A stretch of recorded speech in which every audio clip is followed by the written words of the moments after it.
हिंगोली जिल्ह्यात गॅस सिलेंडरचा पुरेसा साठा घाबरण्याचे कारण नाही. जिल्हाधिकारी राहुल गुप्ता.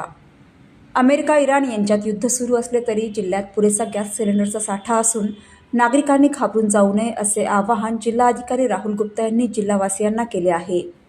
जिल्ह्यातील गॅस वितरणात गॅस पुरवठा स्थिती सध्या पूर्णपणे सामान्य असून नागरिकांनी घाबरून जाण्याची कोणतीही गरज नसल्याचे त्यांनी स्पष्ट केले आहे. जिल्ह्यात एकूण 13 गॅस एजन्सी कार्यरत असून 3,74,478 ग्राहकांना गॅस पुरवठा केला जात आहे. सध्या 4,435 घरगुती गॅस सिलेंडर उपलब्ध आहेत. व्यावसायिक गॅस सिलेंडरचा पुरवठा करताना रुग्णालये, वसतिगृहे तसेच इतर शासकीय संस्थांना प्राधान्य दिले जात आहे. तसेच गॅस प्लांटमध्ये घरगुती सिलेंडरचा सुमारे 3 दिवसांचा बफर साठा उपलब्ध आहे. वितरकांकडेही सुमारे 1.5 दिवसांचा गॅस साठा उपलब्ध असल्याने पुरवठा सुरळीत सुरू आहे.